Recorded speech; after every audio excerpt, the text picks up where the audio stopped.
Hyzon Motors lanza el primer servicio de leasing de camiones y autobuses de hidrógeno en Europa. La compañía americana está tan segura de que se puede alcanzar la paridad de costes con los vehículos diésel que ya opta por este nuevo modelo de negocio en lugar de la venta directa de los vehículos. Hoy hablaremos de una de las aplicaciones del hidrógeno que más potencial tiene, el transporte pesado por carretera. Yo soy Bryce Armiño.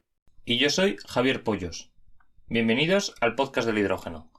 El podcast del hidrógeno en español para España y Latinoamérica. ¡Empezamos!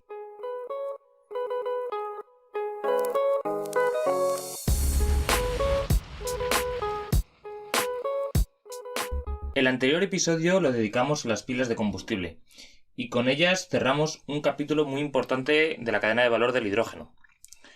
En los próximos episodios iremos analizando, como ya dijimos, las principales aplicaciones que tiene el hidrógeno y hoy nos gustaría comenzar con su potencial uso en el transporte pesado terrestre. Y es que ya hemos dicho muchas veces ese término, ¿no? El del sector difícil de abatir. Bueno, pues aquí tenemos el primero que traemos al programa. Y es que pensémoslo por un momento. El transporte por carretera es más o menos hoy en día un 7% de las emisiones de dióxido de carbono a nivel global. O sea, es una auténtica barbaridad. Y es algo que no parece que vaya a reducirse, ¿no? Mientras que en otros sectores puede parecer que haya tecnologías disruptivas, nuevos modelos de negocio, en este caso parece que es algo que seguirá creciendo. Cada día queremos más cosas, los queremos de más lugares diferentes, y eso pues a fin de cuentas tiene una logística detrás, ¿no? Has mencionado el término de difícil de abatir y recordemos, para quien no se acuerde, que esto hace referencia a aquellos procesos en los que no es fácil, por ejemplo, electrificar o aplicar una alimentación proveniente de una fuente sostenible.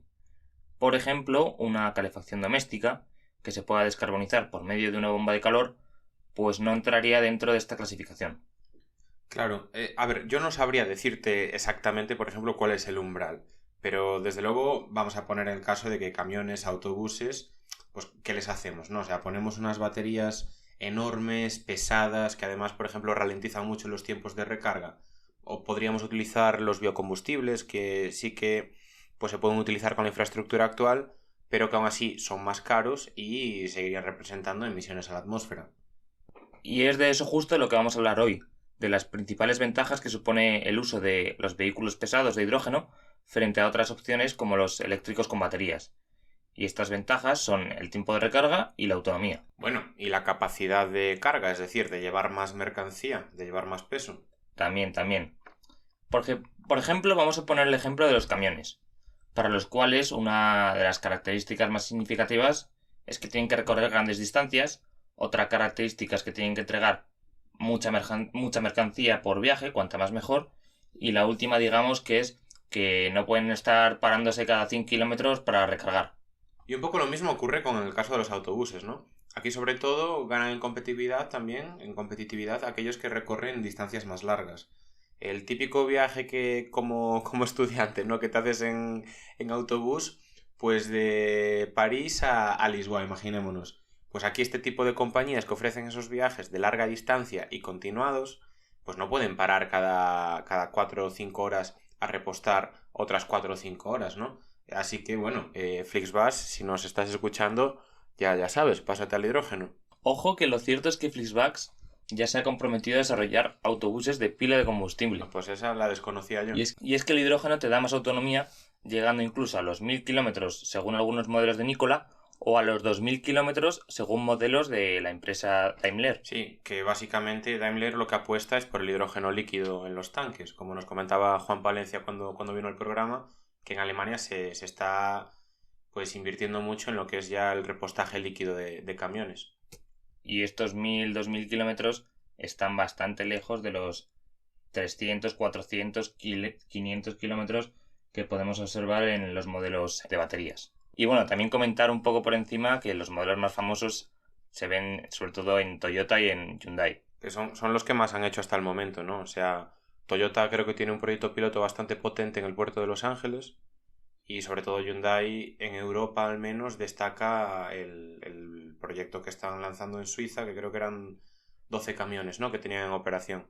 Exactamente. Bueno, pues ya ves, un poco más indicios de hacia dónde van los tiros, ¿no?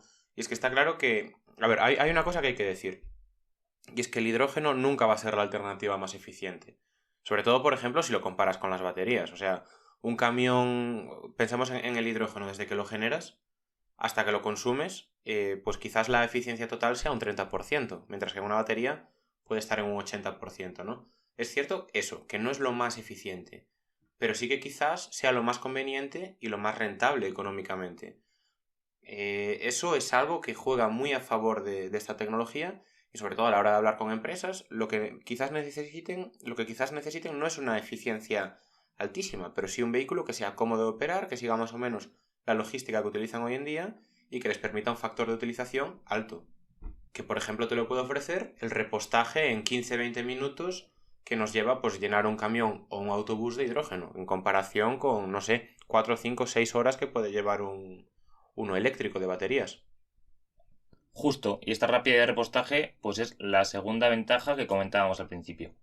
Y ya por último tenemos la última ventaja, que es la de mayor disponibilidad de carga en los vehículos. Cuando digo carga, mercancía, personas o lo que sea. Es tremendamente importante esto cuando hablamos sobre todo en los camiones, que básicamente su modelo de negocio se basa en llevar la mayor peso o el mayor volumen, la mayor distancia, ¿no? Si yo, por ejemplo, a un transportista le doy a elegir entre un camión a hidrógeno o un camión con baterías, pero el camión con baterías tiene que llevar un 20% menos de carga, ya que el peso de las baterías es muy importante, pues me da la sensación a mí que tirará más por el lado del hidrógeno. Y aquí un poco explicar cómo funciona esto, ¿no? Que por ejemplo lo que tenemos homologado es una serie de clasificaciones de los camiones por su peso. Y por ejemplo un camión de tipo 8 que puede llevar hasta 40 toneladas de carga, pues digamos que para una misma autonomía, es decir, si este camión pues va a tener 500 kilómetros de autonomía, la batería pesaría mucho más que el sistema de propulsión por hidrógeno, de propulsión y almacenaje por hidrógeno. Entonces, pues dejaría menos posibilidad de llevar carga a la que sacar una productividad, ¿no? Imaginémonos que transporte pues desde pescado hasta ropa o lo que sea. Sí que es cierto que en algún estudio he leído que el principal problema en los camiones está en el volumen, no el peso. Y por eso, pues habría que hacer también un análisis caso a caso. Es decir, si a fin de cuentas estamos transportando algo muy voluminoso, pero que pese poco, quizás la batería no sea un obstáculo tan grande. Pero bueno, eso es una historia para otro día.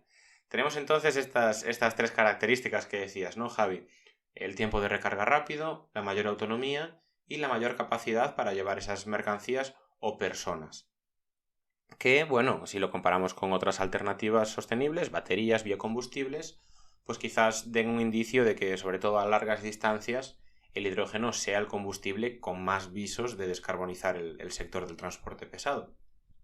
Exactamente, y vamos a ir un poco a la tecnología también, que no paramos de hablar de las ventajas, pero también habrá que explicar un poco su funcionamiento. Y lo primero que hay que decir es que los camiones de hidrógeno son, en su mayoría, camiones eléctricos. Es decir, son motores eléctricos los que impulsan el vehículo. Pero esta electricidad se obtiene a partir de las pilas de combustible, de las cuales ya hablamos en el capítulo anterior. Y esto quiere decir que al final un camión de pila de combustible y uno con baterías son ambos eléctricos con motores eléctricos, pero la única diferencia, digamos, es cómo se almacena esa energía que luego será esa electricidad. En un caso es directamente en las baterías y en el otro es en tanques en forma de hidrógeno.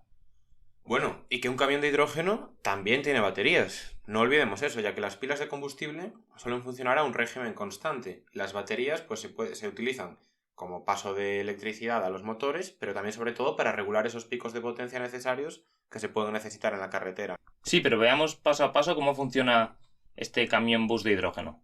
Lo primero que haría es repostar, como un vehículo normal, pero en este caso repostaría en las llamadas hidrogeneras, hidrógeno a una presión de 350 bares en su mayoría. Esta presión sería la mitad de la de un vehículo particular. Y esta menor presión pues es en gran parte porque tenemos bastante más espacio para almacenar lo que es el hidrógeno, ¿no? Los tanques en un camión, en un autobús, se pueden colocar en el autobús, suelen ir en la parte superior, aunque Hyson Motors, por ejemplo, lo está metiendo en la parte del maletero, y en el camión pues generalmente van detrás de la cabina. Y lo cierto es que hay más espacio si lo comparamos con un coche particular, como decías. De hecho es algo que ya nos contó aquí Juan en el episodio 5. Y una vez que ya está cargado este tanque de hidrógeno del vehículo, este hidrógeno pasaría a la pila de combustible que lo transformaría en electricidad y alimentaría finalmente el motor eléctrico del camión o del bus. pasando por la batería que mencionabas antes.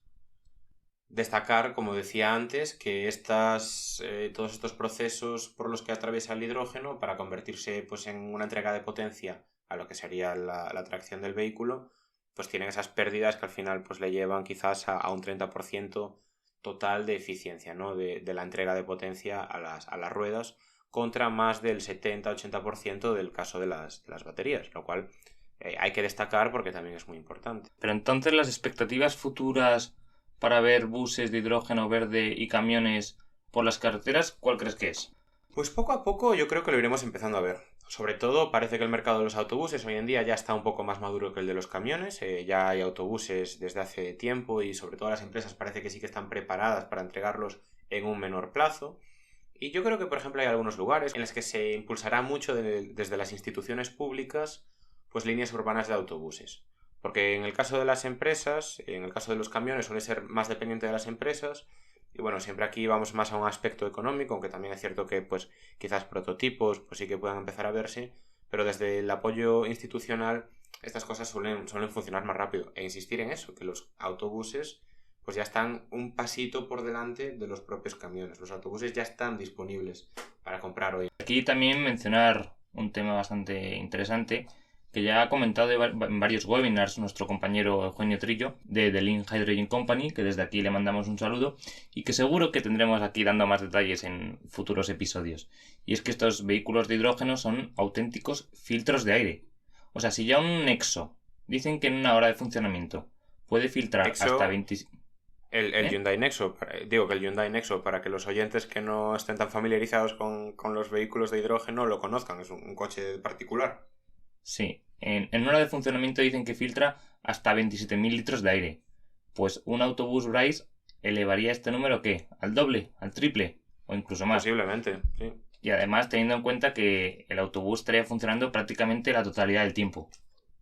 Sí, y la totalidad del tiempo y además en el centro de las ciudades y a la altura a la que respiramos. Y es que filtra además el aire, pues una auténtica pasada, un 99,5% creo recordar. Y esto es casi tener una mascarilla FFP2 pues filtrando todo el aire que pueda por el centro de las ciudades y devolviéndolo a la calle completamente limpio. Limpiando partículas NOx, las PM2.5, PM10, que son estas partículas que están dañando tanto y que son muy contaminantes y que causan miles y miles de muertes alrededor de todo el mundo cada año. Y esto, pues hombre, permíteme decir que yo creo que es un argumento muy muy importante a favor del hidrógeno, sobre todo en estas ciudades que tienen problemas con la circulación del aire.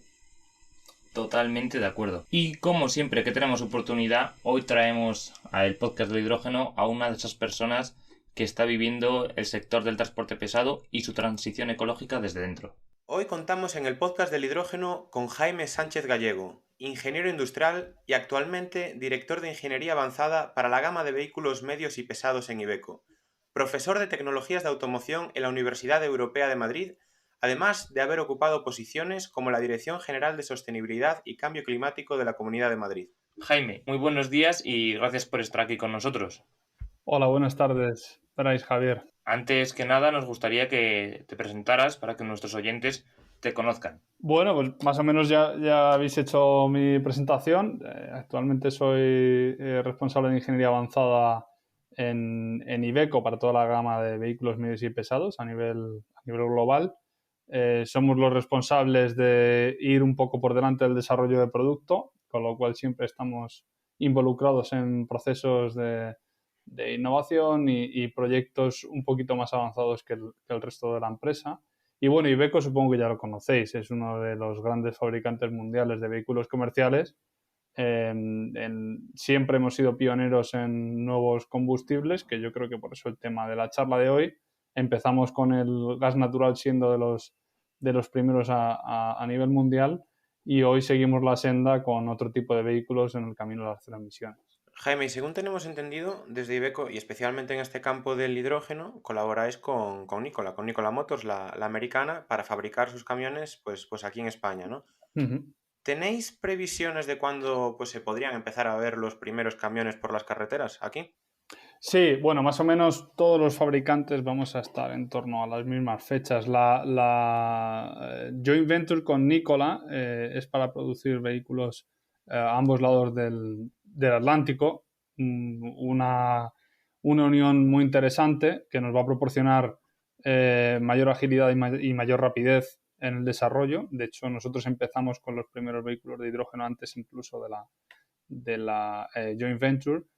Y los tiempos más o menos son entre 2022 y 2024 empezar a producirlos de manera comercial. 2022 seguramente los prototipos funcionales completos para probarlos en carretera y empezar a ver de verdad su funcionalidad.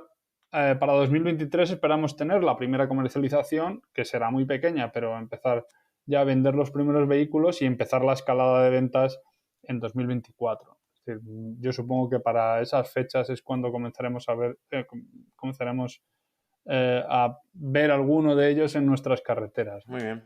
Ese es el escenario global en el que trabajamos. O sea que ya a partir de 2023 sí que comenzar, digamos, a ver esos camiones por parte de los clientes y a partir de ahí pues ir lanzando la producción, ¿no? Eso es. Realmente lo que hay que tener en cuenta es que esto no va a ser paulatino, es decir, es una nueva tecnología a desarrollarse y yo siempre, es una opinión personal, yo siempre veo 2025 como el año clave, ¿no? Cuando empecemos a ver la primera comercialización y cómo avanza el mercado, a ver qué sucede a partir de 2025, ¿no? Pero sí, los primeros vehículos se podrán ver en torno a 2023, finales de 2023, 2024. Claro, y como comentas, esta entrada de los vehículos estos de hidrógeno en el mercado, pues a día de hoy se ve sobre todo modelos tipo leasing. Sí. ¿Ves que esto se mantendrá hasta que haya una paridad en los costes o crees que a partir de 2025, esta fecha clave, habrá un cambio? Bueno, no creo. Es decir, al final los cambios son paulatinos. Yo creo que va a ser algo gradual. El problema principal del hidrógeno no es tanto el coste del vehículo, que lo es, sino la industrialización. En todas las áreas de la cadena de valor del hidrógeno hay que realizar un ejercicio de industrialización. Hasta que todas las industrias, economías de escala no se solapen y no se coordinen, va a ser difícil ver unos cambios de tendencia muy grandes, ¿no? Entonces, cambios de modelo seguramente los veremos en algunas áreas, pero yo creo que no va a ser tan drástico como pensamos. Y a la hora de hablar pues de esa penetración de los camiones de hidrógeno, sobre todo que es lo que cubrimos en este programa, el transporte pesado, ¿cuáles crees que son las principales garantías de éxito para los próximos años? Ya no solo 2023-2024, sino de 2025 en adelante. ¿Dónde están los principales puntos fuertes del hidrógeno? Hombre, lo que está claro es que hay que compasar tanto producción de vehículos como puntos de repostaje. Eso es lo fundamental. Es decir, un transportista, tenemos que pensar al final quién es nuestro cliente. Nuestro cliente es un transportista que lo que necesita es mover bienes de un sitio a otro con el menor coste posible, ¿no? Entonces, para eso necesita primero un vehículo y luego combustible para ese vehículo.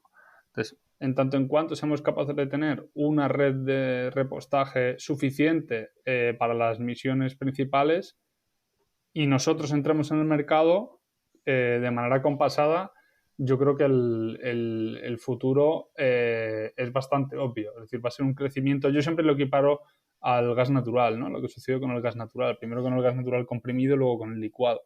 Fue una entrada paulatina y de hecho nuestra empresa se involucró desde el primer minuto en un proyecto que se llamaba Blue Corridors, que precisamente era para establecer redes de repostaje de gas natural licuado y así favorecer el aumento del mercado. Con el hidrógeno va a suceder lo mismo y de hecho Iveco está trabajando a nivel europeo en varios consorcios de hidrógeno precisamente con este fin.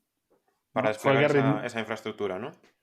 Claro, no solo la infraestructura, sino compasarlo con la producción. Lo que os iba a decir, nuestro propio presidente, Gerrit Marx, junto con otros presidentes de otros fabricantes, se han establecido como objetivo que de aquí a 2030 podamos producir 100.000 vehículos de pila de combustible en Europa, ¿no? Pues eso al final es una muestra de la intención que tenemos, que es acompasar la producción con la disponibilidad de combustible y los puntos de repostaje. Ya. O sea, que sí que se puede ver que esos desafíos que tiene el hidrógeno con respecto a otras tecnologías, por ejemplo, puede ser esa falta de infraestructura. Y justamente para compararlo un poco con otras tecnologías, donde puede ser el eléctrico o incluso el gas natural, Ujú, aunque con el gas natural quizás esté más claro, ¿dónde ves ujú. los principales puntos a favor o en contra de una tecnología u otra? Por ejemplo, camión eléctrico o camión de hidrógeno. Bueno, a ver, nosotros estamos desarrollando ambos y lo que está claro es que con la tecnología eléctrica de hoy el mayor punto débil de las baterías es la masa, ¿no? Es el peso. Sí. Pues el hidrógeno al final lo que puede garantizar es quizá ir a unas masas totales como las de los vehículos actuales, es decir, no tener que irnos fuera de los criterios de homologación o no perder carga de pago, carga útil para el Ujú. transportista. Entonces, el hidrógeno para larga distancia a día de hoy está mejor posicionado en ese sentido. Al final, un vehículo de pila de combustible y no de baterías es un vehículo eléctrico, con lo cual el vehículo eléctrico puro, desde un punto de vista de arquitectura vehicular y de diseño, es más simple. Entonces, hasta que no se logre unas baterías o un sistema de almacenamiento que sea más ligero que las baterías actuales, aunque los desarrollos parecen prometedores, pero a medio y largo plazo, yo creo que el hidrógeno tiene mucho potencial.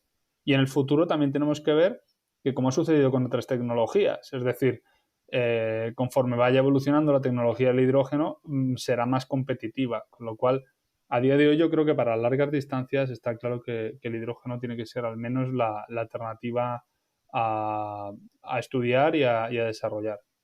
Y Jaime, respecto a la tecnología, como dices que va a ir evolucionando, ¿cómo crees que será en un futuro? ¿Será hidrógeno comprimido a 350 bares, a 700, al líquido o en forma de algún portador?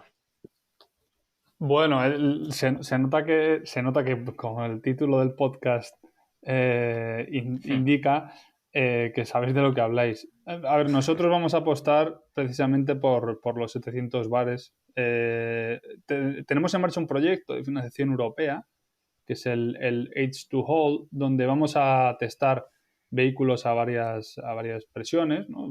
Son vehículos que van a funcionar de manera real con varios clientes en Alemania y en Francia. Y solo por daros un dato, un vehículo de gas natural licuado con unos 1.000 y pico litros de combustible puede hacer más de 1.300 kilómetros. Si lo extrapolamos a hidrógeno a 350 bares, necesitamos, os lo estoy diciendo de memoria, pero no tengo los números en la cabeza, eh, 4 veces el volumen del gas Claro. natural licuado, 4 veces y pico. Eso no cabe en un vehículo. Y si utilizamos el mismo volumen, pues tendremos un cuarto de la distancia sin tener en cuenta todo el espacio también necesario para los auxiliares del sistema de pila de combustible. Entonces es obvio, es decir, la tendencia del hidrógeno será 700 bares y en un futuro seguramente hidrógeno licuado. Los otros portadores, bueno, pues hay mucho optimismo en algunos de ellos, hay algunas alternativas como es el amoníaco, ¿no?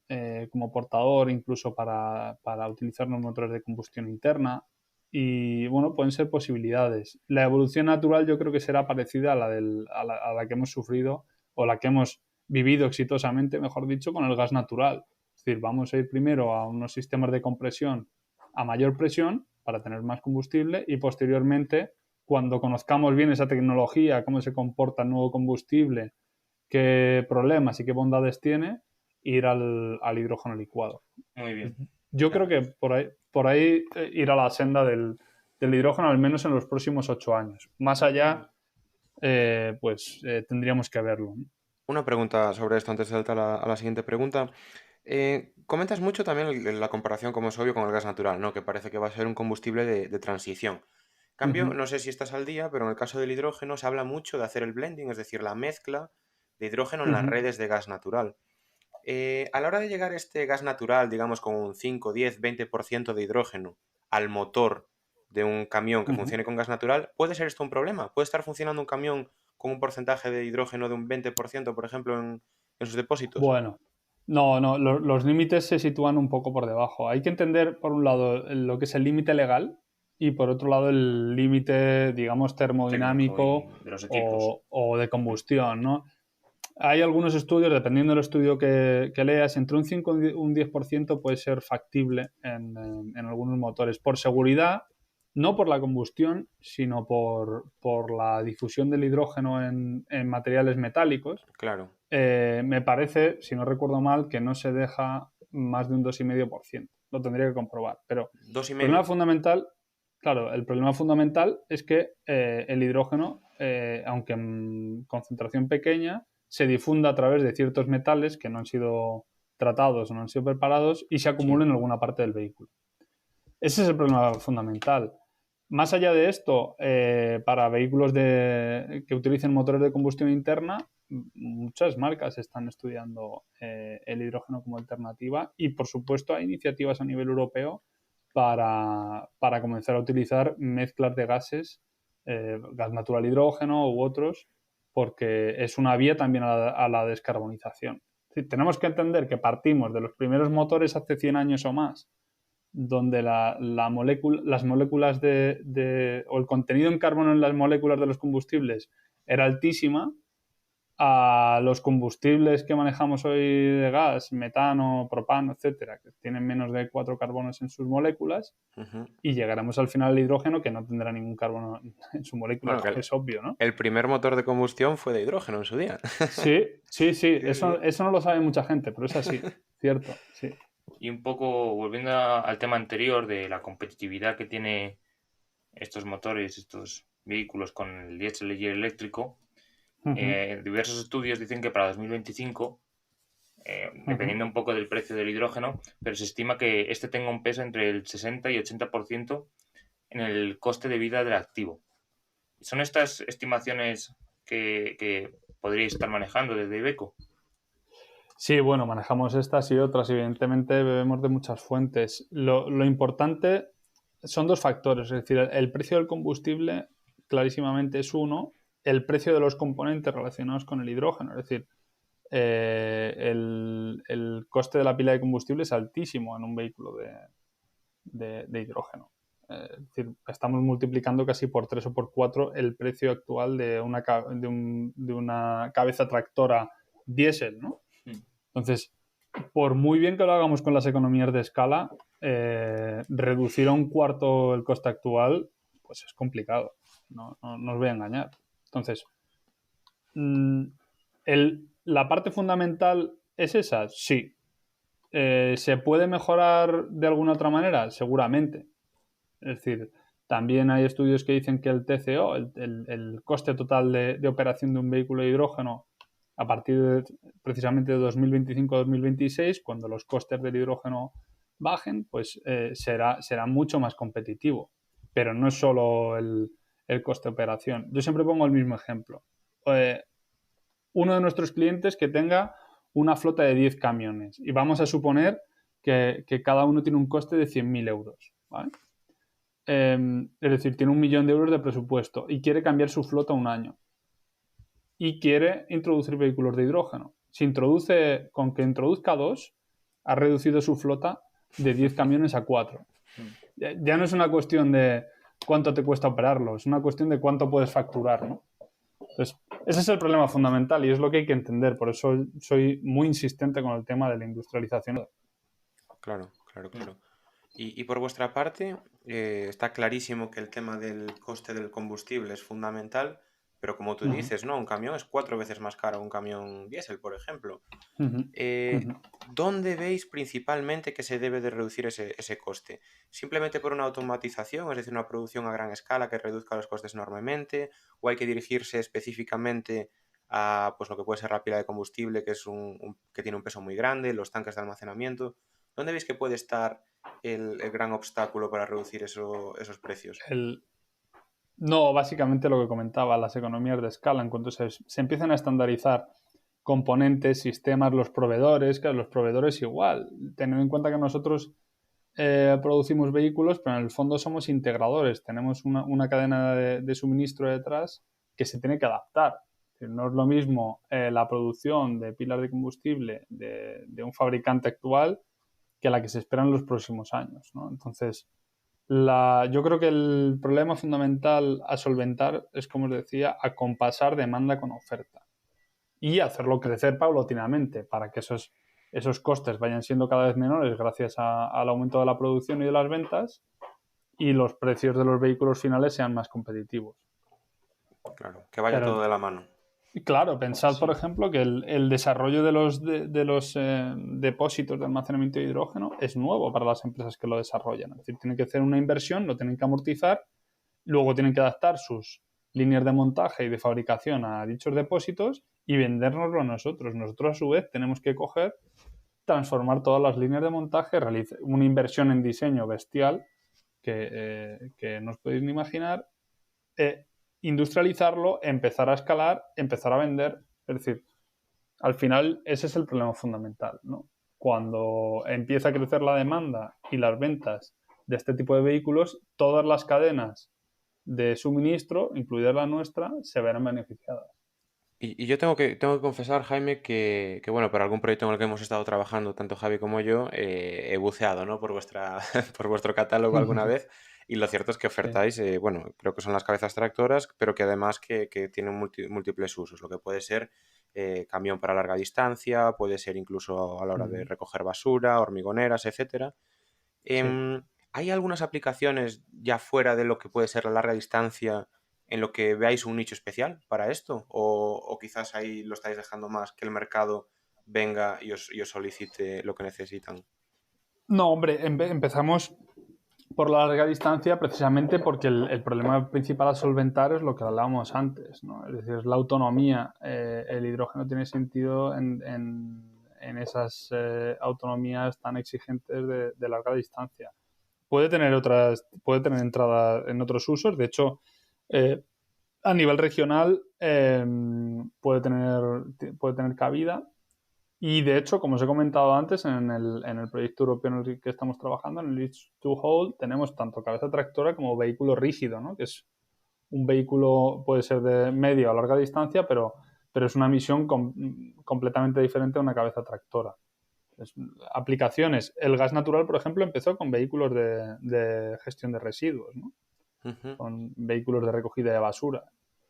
Entonces, no tiene por qué ser penalizado o descartarse cualquier otro sector. Hemos elegido, obviamente, el que de manera Más claro. natural parece el más claro, sí. Y bueno, Jaime, ya por último, y para que nuestros oyentes también terminen de conocerte del todo, ya en un plano más personal, nos gusta hacerle a nuestros entrevistados un poco cómo veis el futuro del hidrógeno en la automoción, en tu caso, y sobre todo, por qué has decidido ser parte de él.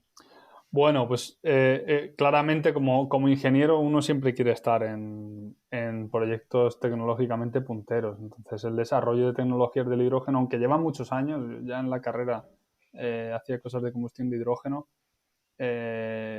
ahora mismo está repuntando. Entonces yo creo que el estar involucrado en el desarrollo de vehículos de hidrógeno para mí es una satisfacción como ingeniero enorme porque estoy aprendiendo todos los días. El futuro del hidrógeno en la automoción yo creo que está claro. Es incierto, como todos los desarrollos tecnológicos potentes, lo mismo que pasó con el utilitario eléctrico, ¿no? No se estaba seguro de si iba a cuajar o no. Empezó siendo un artículo de lujo y ahora, sin embargo, está en flotas de car sharing de todas las ciudades, es decir, todo lo contrario. Pasó lo mismo con el híbrido, con el utilitario híbrido. Pasó lo mismo con el gas natural. Nosotros empezamos haciendo vehículos de gas natural para recogida de basuras y ha acabado siendo un éxito para el transporte de larga distancia. Entonces, yo creo que tiene un futuro prometedor. Debemos ser pacientes porque creo que queremos que las soluciones lleguen rápido y, como comentaba antes, el motor de combustión interna tiene más de 100 años y se sigue perfeccionando. Es decir, eso tenemos que tenerlo claro. Y a nivel personal, bueno, pues el haber estado en diferentes proyectos y el ver la oportunidad de proyectos que llevamos en Iveco me ha hecho, bueno, querer estar en esta empresa por el reto que supone el desarrollo de los mismos. Como bien habéis citado antes, yo he estado he estado fuera de Iveco durante un año en la Comunidad de Madrid, y mi retorno precisamente ha sido por la oportunidad de poder entrar de nuevo en este tipo de proyectos. O sea que, como os digo, como ingeniero un gran reto y además un placer por el aprendizaje que supone participar en proyectos relacionados con hidrógeno. Y un placer también para nosotros, Jaime, el haberte tenido aquí con nosotros hoy en el podcast del hidrógeno. Muchísimas gracias por hacernos un hueco, y el mayor de los éxitos tanto para ti como para Iveco en el futuro de los camiones de hidrógeno. Gracias a vosotros. Y hasta aquí ha llegado el episodio de hoy, en el que hemos podido contar con la presencia de Jaime Sánchez, el cual nos ha podido enseñar datos muy interesantes del sector. Esperemos que os haya gustado y que nos acompañéis durante los próximos podcasts, ya que es mucho lo que tenemos y queremos contar. Dadle a like y suscribiros para ayudar a que este podcast crezca. Todas vuestras aportaciones serán bien recibidas en el correo elpodcastdelhidrógeno@gmail.com o en los comentarios de las principales plataformas. Un abrazo grande y hasta la próxima semana.